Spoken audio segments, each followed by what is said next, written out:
दोस्तों, क्या आप भी कंफ्यूज हैं कि कौन सी कार ले, इलेक्ट्रिक वर्सेस पेट्रोल। दोस्तों, आज ऑटोमोबाइल के मार्केट में बहुत सारे ऑप्शन आपको देखने को मिलेंगे। जैसे पेट्रोल है, हमारे पास डीजल है और अभी सीएनजी भी आया था कुछ टाइम पहले, और अभी लेटेस्ट चल रहा है इलेक्ट्रिक कार्स।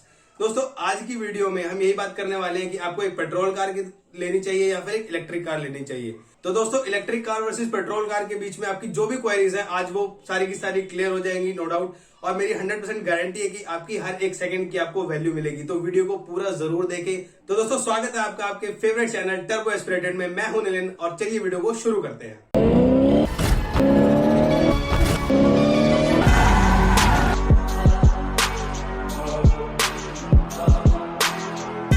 तो दोस्तों, आज बात करने वाले हैं हम इंडिया की मोस्ट पॉपुलर और बेस्ट सेलिंग कार, जो है टाटा नेक्सॉन। दोस्तों, ये कार जो है वो तीनों वेरिएंट में आती है, पेट्रोल, डीजल और साथ में इलेक्ट्रिक भी, आपको पता ही है।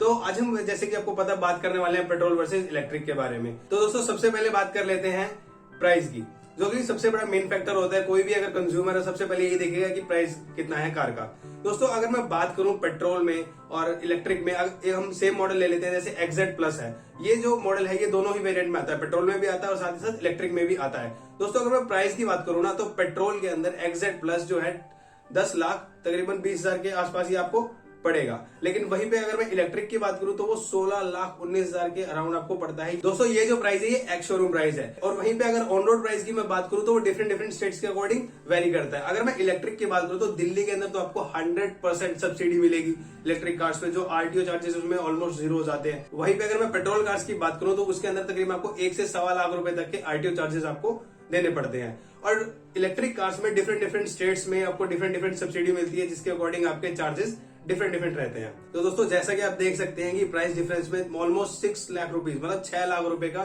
सीधा डिफरेंस है। मतलब अगर आपको इलेक्ट्रिक कार लेनी है तो 5 से 6 लाख रुपए आपको एक्स्ट्रा पे करने पड़ेंगे स्टार्टिंग में। दोस्तों, सेकंड पॉइंट की बात कर लेते हैं, वो है रनिंग कॉस्ट। दोस्तों, आपको पता है कि हाथी खरीदना तो आसान है, लेकिन उसे पालना बहुत ज्यादा मुश्किल है। दोस्तों, टाटा नेक्सॉन ईवी में XZ प्लस मॉडल की अगर मैं बात करूं तो इसमें 30 किलोवाट की हमें बैटरी मिलती है, जो कि अगर हम घर पे अगर चार्ज करते हैं तो तकरीबन 8 घंटे सिंगल चार्ज में लेती है। इसमें आपकी 30 यूनिट्स जो है कंज्यूम हो जाएंगी, अगर मैं सीधा सिंपल हिसाब लगाऊं तो। और इंडिया में अगर सारे स्टेट्स को मैं कंबाइन करूं तो मैक्सिमम जो यूनिट प्राइस है वो 10 रुपए है मैक्सिमम। तो इसी के हिसाब से अगर 30 यूनिट की में अगर मैं 10 रुपए के हिसाब से लगाऊं तो आपकी जो टोटल कॉस्ट होगी वो होगी 300 रुपीज मैक्सिमम। 300 रुपए में आपकी गाड़ी जो है वो फुल चार्ज हो जाएगी। अब कंपनी जो क्लेम करती है रनिंग कॉस्ट, वो करती है 343 किलोमीटर। अब वो पर्सन टू पर्सन डिपेंड करता है, कोई स्पोर्ट्स मोड में ड्राइव करता है, कोई नॉर्मल मोड में ड्राइव करता है कार को, कोई हाईवे पे चलाता है या कोई सिटी के अंदर चलाता है, तो कभी 200 से नीचे या फिर 250 कोई अच्छी भी माइलेज निकाल सकता है। अगर मैं 200 किलोमीटर सिंगल चार्ज में अगर एज्यूम करूं और 300 रुपीज के अकॉर्डिंग मैं इसके एज्यूम करूं, तो दोस्तों आप क्लियरली देख सकते हैं कि 1.5 रुपीज, मतलब 1.5 रुपया पर किलोमीटर की इसकी रनिंग कॉस्ट समय निकल के आएगी। वहीं पे अगर मैं पेट्रोल वेरिएंट की बात करूं सेम मॉडल XZ प्लस में ही, तो दोस्तों कंपनी जो क्लेम करती है 17 से 18 किलोमीटर पर लीटर में क्लेम करती है। अगर इसमें भी अगर देखा जाए तो डिफरेंट पर्सन पे डिपेंड करता है कि वो किस तरीके की उनकी ड्राइविंग हैबिट्स हैं, वो कहाँ पे गाड़ी चलाते हैं, तो उस पर भी माइलेज जो है डिपेंड करेगी। अगर मैं 14 से 15 का भी अगर मैं एवरेज अगर 15 किलोमीटर पर लीटर भी एज्यूम करूं, और करंट रेट जो पेट्रोल के प्राइसेस हैं 100 रुपीज, मतलब अप्रोक्स जो है 100 रुपए है, जो कहीं पे 90 है, कहीं पे 105 रुपए है, तो उसके अकॉर्डिंग अगर मैं 100 रुपए लीटर भी अगर तेल को लेके चलता हूं तो उसमें तकरीबन आपका जो रनिंग कॉस्ट आएगी वो आएगी 6 रुपए 70 पैसे पर किलोमीटर। मतलब मोटा मान लेते हैं कि 7 रुपए पर किलोमीटर आपकी गाड़ी चलेगी। तो आप क्लियरली देख सकते हैं तकरीबन 5.5 रुपए का डिफरेंस है इसमें भी। दोस्तों, नेक्स्ट पॉइंट की बात कर लेते हैं, जो कि है मेंटेनेंस। ये भी एक बहुत ही इंपॉर्टेंट पार्ट है हमारी। जब भी हम कार लेते हैं तो अभी ऑब्वियसली कोई भी हम कार लेंगे तो उसकी मेंटेनेंस तो करनी ही पड़ेगी। दोस्तों, अगर मैं ईवी की अगर बात करूं तो ईवी में इतनी खास कुछ मेंटेनेंस होती नहीं है, क्योंकि उसके अंदर सिंपल एक मोटर लगी होती है, बैटरी से कनेक्टेड होती है और आप उस जो सिंपल कार को ड्राइव कर सकते हैं। दोस्तों, कंपनी जो है 1,60,000 किलोमीटर 1,60,000 किलोमीटर तक की आपको वारंटी देती है, या फिर अगर आप इतना नहीं चला पाते तो 8 साल की तकरीबन वारंटी आपको देती है। अगर उसके अंतराल में अगर मतलब पहले अगर आपकी बैटरी या मोटर खराब हो जाती है तो कंपनी आपको चेंज करके देगी। अगर अदरवाइज उससे बाद में होती है तो आपको खुद अपनी जेब पे वो कॉस्टिंग करनी पड़ती है। वहीं पे दोस्तों, अगर मैं एक आईसी इंजन की गाड़ी की बात करूं, मतलब एक पेट्रोल कार या डीजल कार की बात करूं, तो उसके अंदर मेंटेनेंस का खर्चा अच्छा खासा आ जाता है। आपको हर 10,000 किलोमीटर पे उसकी सर्विसिंग करवानी पड़ेगी, आपको इंजन ऑयल चेंज करवाना पड़ेगा, क्योंकि उसके अंदर मूविंग पार्ट्स भी ज्यादा होते हैं, इस वजह से ऑयलिंग वगैरह, ग्रीसिंग और बाकी सारी चीजें भी आ जाते हैं, जिससे मेंटेनेंस कॉस्ट जो है वो बढ़ जाती है। और बाकी कुछ चीजें वो तो कॉमन ही है, जैसे एसी की सर्विसिंग वो तो दोनों ही गाड़ियों में होगी, और टायर्स की मेंटेनेंस वो भी दोनों ही गाड़ियों में होती है, तो वो चीजें कॉमन रहती है। दोस्तों नेक्स्ट पॉइंट की बात कर लेते हैं, जो है ड्राइविंग एक्सपीरियंस। मेरे बहुत से ऐसे भाई होंगे जो बोलते हैं कि भाई हमें तो ड्राइविंग एक्सपीरियंस तगड़ा चाहिए, चाहे गाड़ी हमें कोई सी भी दे दो, पेट्रोल डीजल या इलेक्ट्रिक कोई भी दो, लेकिन हमें पैसे की दिक्कत नहीं है, ड्राइविंग एक्सपीरियंस बढ़िया होना चाहिए। छोटो एक कप चाय ला। छुट्टा नहीं है। अरे ये तेरी टिप है, टिप ले। 1000 रुपया? टिप है चल। 1000 रुपया टिप? चाय के पैसे बाद में दूंगा, चल। थैंक यू साहब। अरे यार कितनी गंदगी है इस देश में।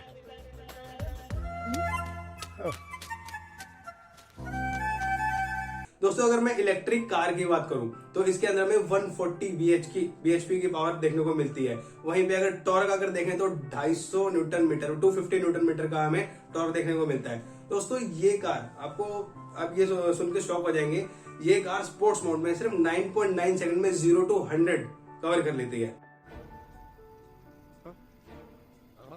मतलब 9 सेकंड में दोस्तों 0 से लेकर 100 की स्पीड ये पकड़ लेती है। वहीं पर अगर मैं ड्राइव की बात करूं, मतलब नॉर्मल मोड की इसकी बात करूं, तो ये तकरीबन 0 से 100 पे जाने में तकरीबन 18 सेकंड्स का टाइम लेती है। दोस्तों वहीं पे अगर मैं पेट्रोल कार की बात करूं, same model XZ plus Tata Nexon में, तो उसमें जो है हमें 118 bhp की पावर देखने को मिलती है, और जो टॉर्क होता है उसके अंदर वो होता है 170 न्यूटन मीटर का। दोस्तों इसमें तो आपकी ड्राइविंग स्किल्स पे मैटर करेगा, आप हर पर्सन अलग तरीके से चलाता है, तो अगर मैनुअल अगर हम कार लेते हैं तो उसमें आपकी हैबिट्स पे मैटर करेगा कि आप कितने जल्दी गाड़ी को 0 से 100 पे पहुंचा सकते हैं। दोस्तों टाटा नेक्सॉन ईवी में हमें 1 मीटर में 160 किलोमीटर तक की स्पीड देखने को मिलती है, लेकिन कंपनी ने इस 125 किलोमीटर स्पीड तक की ही लिमिट लगा रखी है। वहीं पे दोस्तों अगर मैं पेट्रोल कार की बात करूं तो उसके मीटर में हमें 200 किलोमीटर तक की स्पीड हमें देखने को मिलती है। वो आपके ऊपर डिपेंड करता है कि आप कितने भगा सकते हैं कार को। दोस्तों ड्राइविंग एक्सपीरियंस में एक और चीज मैटर करती है, वो है NVH लेवल, मतलब नॉइस वाइब्रेशन हार्नेस। मतलब जो कुछ लोग होते हैं जिनको गाड़ी में बैठने के बाद में उल्टी आने की दिक्कत होती है, या फिर बहुत ज्यादा नॉइज होती है या वाइब्रेशन होने की वजह से ऐसा होता है। दोस्तों जैसा कि आपको पता है कि पेट्रोल कार है, उसके अंदर एक IC इंजन है, तो थोड़ी बहुत वाइब्रेशन तो उसमें आपको फील होगी ही, लेकिन वहीं पे एक इलेक्ट्रिक कार, उसमें आपको बिल्कुल भी वाइब्रेशन फील नहीं होगी। क्यों? क्योंकि इंजन ही नहीं है। Oh my God, wow! दोस्तों इलेक्ट्रिक जो कार है वो बिल्कुल स्मूथ है, विदाउट इंजन, मोटर से चलती है, जिसमें वाइब्रेशन नहीं होती, बस रोड की वाइब्रेशन आपको थोड़ी बहुत फील होगी। बाकी इलेक्ट्रिक कार बहुत ही ज्यादा स्मूथ है। वहीं पे अगर मैं एक पेट्रोल कार की बात करूं तो उसमें आपको वाइब्रेशन जरूर फील होगी। दोस्तों जिन लोगों को भी पेट में वाइब्रेशन होने की वजह से उल्टी आने लगती है, तो उन लोगों के लिए इलेक्ट्रिक कार बेस्ट है, क्योंकि दोस्तों अगर इसमें वाइब्रेशन नहीं होगी तो वो प्रॉब्लम भी दूर हो जाएगी। बस हाँ ये कहेंगे कि रोड वाइब्रेशन है वो तो आपको बिल्कुल फील होगी। उसके लिए दोस्तों घबराने की बात नहीं है, टाटा नेक्सॉन काफी अच्छे टायर्स देती है, जिससे रोड नॉइज या वाइब्रेशन जो है काफी कम हो जाती है, तो टेंशन लेने की कोई बात नहीं, उसमें भी आपको कोई ज्यादा दिक्कत नहीं होगी। दोस्तों एडवांटेजेस की हमने बात कर ली है, अब थोड़ा बात कर लेते हैं डाउन साइड्स की, क्योंकि ईवी के कुछ डाउन साइड्स भी हैं। पहला जो मेन डाउन साइड है वो है दोस्तों इनिशियल कॉस्टिंग। इनिशियल कॉस्टिंग का मतलब दोस्तों खरीदने के टाइम पे ही बहुत बड़ा डिफरेंस है, जो कि 5 से 6 लाख का डिफरेंस है, जो ये बहुत बड़ा डिफरेंस है। इतने में तो दोस्तों एक हैचबैक कार आ जाती है एंट्री लेवल की। दोस्तों ये एक बहुत बड़ा डिफरेंस है। दोस्तों अगर आपके पास अंधा पैसा है तो आपको इस डिफरेंस से ज्यादा फर्क नहीं पड़ेगा। भाई पैसा हो तो क्या कुछ नहीं हो सकता है।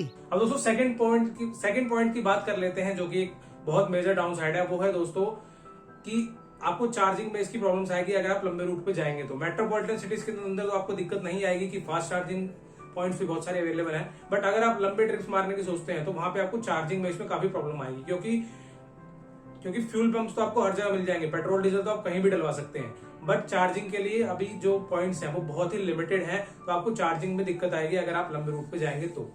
अब दोस्तों बात कर लेते हैं कंक्लूजन की, कि हमारे कैलकुलेशंस के हिसाब से आज की डेट में क्या ईवी लेना एक बेटर ऑप्शन है, क्या एक बेटर डिसीजन है ईवी लेना। तो चलते हैं कंक्लूजन की ओर। दोस्तों बात कर लेते हैं कंक्लूजन की। पहले पॉइंट की अगर हम बात करें, जो कि है इनिशियल कॉस्ट, वो जो कि दोस्तों बहुत मैटर करता है, क्योंकि 6 लाख का डिफरेंस है। अगर हम एक प्रैक्टिकल लाइफ सिचुएशन सोचें, अगर आप 6 लाख रुपए को दोस्तों बचा के आप उसे FD करा देते हैं तो आपको हर साल 6% के हिसाब से करीब 36,000 रुपए का रिटर्न मिलेगा। 36,000 रुपए में दोस्तों आप करीब 300 लीटर पेट्रोल खरीद सकते हैं, और अगर हम पेट्रोल का रेट 120 रुपए भी माने, जो कि अभी 100 के आसपास है, आगे बढ़ेगा तो 120 रुपए में एवरेज मान लेते हैं, तो आप करीब 300 लीटर पेट्रोल खरीद सकते हैं। और अगर आप 300 लीटर पेट्रोल की बात करें, 300 लीटर पेट्रोल में अगर आप 15 की एवरेज लगाएं तो आप करीब 4,500 किलोमीटर गाड़ी को ड्राइव कर सकते हैं। और अगर आप साल में 12,000 किलोमीटर ड्राइव करते हैं, अगर आप महीने का 1000 किलोमीटर मान के चलें तो आपकी 1/3 जो पेट्रोल की कॉस्टिंग है वो तो सिर्फ उस रिटर्न से ही निकल जाएगी जो आपको एफडी पे मिलेगा।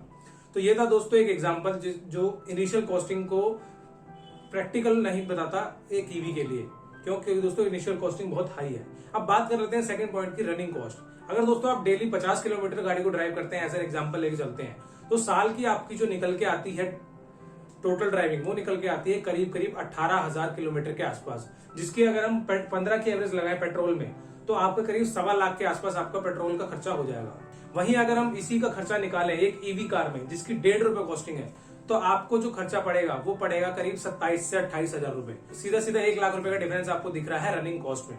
दोस्तों अगर आपको इनिशियल कॉस्ट रिकवरी की बात करें तो इनिशियल कॉस्ट को रिकवर करने में ही आपको करीब 5 साल लग जाएंगे दोस्तों, जो कि एक बहुत बड़ा टाइम हो जाता है। और साथ ही साथ दोस्तों उसमें गाड़ी की वैल्यू भी गिरती है, वैल्यू दोनों की गिरेगी, ईवी की भी गिरेगी और पेट्रोल की भी गिरेगी, बट ईवी की ज्यादा गिरेगी। क्यों? क्योंकि ईवी को लेने से पहले लोग हिचकते हैं, लेकिन एक पेट्रोल कार की अगर हम बात करें तो उसे आप ज्यादा आसानी से बेच पाएंगे एज कम्पेयर टू ईवी। तो दोस्तों ये एक मेन प्रॉब्लम थी। और एक और प्रॉब्लम की हम बात करते हैं दोस्तों, अगर आप ईवी ले भी लेते हैं और अगर आप लंबे रूट पे जाने की प्लानिंग करते हैं तो आपको बहुत ज्यादा दिक्कत आने वाली है, क्योंकि आपको एक हमेशा एक एंग्जाइटी बनी रहेगी, यार कहीं पता नहीं कब रेंज खत्म हो जाए, कितना चला सकता हूँ, कहाँ पे चार्जिंग स्टेशन मिलेगा। ये दोस्तों आपको प्रॉब्लम एक लगेगी। क्यों? क्योंकि पेट्रोल में तो क्या है कि यार पैसे अगर आपके पास है तो पेट्रोल डलवाओ और चलाओ, कोई दिक्कत नहीं है। पूरे ऑल ओवर इंडिया में हर जगह फ्यूल पंप अवेलेबल है, बट ईवी के चार्जिंग स्टेशन बहुत ही कम है, तो आपको लंबे रूट में काफी दिक्कत आएगी। क्योंकि अगर आप फास्ट चार्जर की बात करें तो करीब 1 घंटे में फास्ट चार्जिंग होती है और कंपनी इसको रिकमेंड भी नहीं करती कि आप रेगुलर फास्ट चार्जिंग करें। अगर आप लॉन्ग रूट पे चले गए सोचिए कि फास्ट चार्जिंग कर लेंगे, ऐसा कोई रूट है तो उस पर भी दोस्तों आपको प्रॉब्लम आ सकती है, क्योंकि कंपनी रिकमेंड नहीं करती बार बार फास्ट चार्जिंग करना। 1 से 2 बार उसके बीच में आपको नॉर्मल चार्जिंग का भी इसमें नॉर्मल चार्जिंग भी आपको करनी होगी। तो दोस्तों कंक्लूजन की अगर हम बात करें, हमारे हिसाब से करंट टाइम में ईवीज के प्राइस को देखते हुए एक प्रैक्टिकल ऑप्शन ईवी नहीं है अगर आपकी एक प्राइमरी कार है और अगर आप इसे यूज करना चाहते हैं हर चीज के लिए, कि अगर आप लोकल में भी इसे ड्राइव कर लें और आप लंबे रूट्स के लिए इसे ड्राइव करें, तो एक प्रैक्टिकल कार नहीं बनती।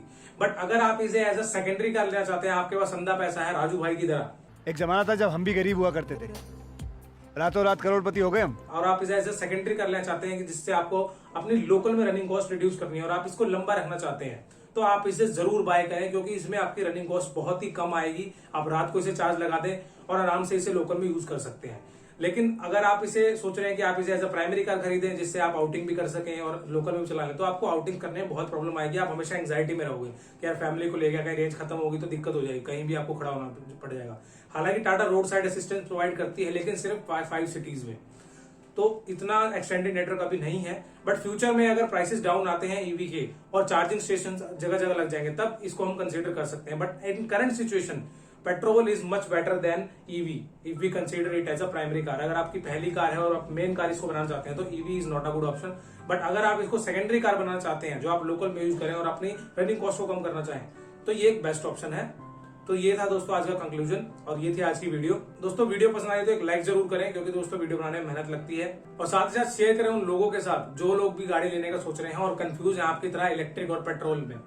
साथ ही साथ दोस्तों चैनल को सब्सक्राइब करें अगर चैनल पे नए हैं, और दोस्तों बेल आइकन को प्रेस करके रखें, क्योंकि इस चैनल पे जो भी कंटेंट आएगा हम आपको गारंटी देते हैं कि आप जो भी इस पे 1 सेकंड भी देंगे तो उसमें भी आपको इतनी अच्छी वैल्यू मिलेगी कि आप दिल से उसका शुक्रिया अदा करोगे। दोस्तों ये तो था इलेक्ट्रिक और पेट्रोल का कंपैरिजन। बट अगर आप इलेक्ट्रिक के बारे में सोच ही नहीं रहे हैं, आपको कंपैरिजन चाहिए पेट्रोल, डीजल और सीएनजी के बीच में, तो दोस्तों लेफ्ट वाली वीडियो पे क्लिक करना और उस वीडियो को पूरा देखना। उस वीडियो को देखने के बाद आपके पूरे डाउट्स क्लियर हो जाएंगे और आप एक बेस्ट डिसीजन ले पाओगे कि पेट्रोल कार लूं, डीजल कार लूं या सीएनजी कार लूं। दोस्तों आपके सारे डाउट्स क्लियर हो जाएंगे। तब तक के लिए keep accelerating with turbo aspirated.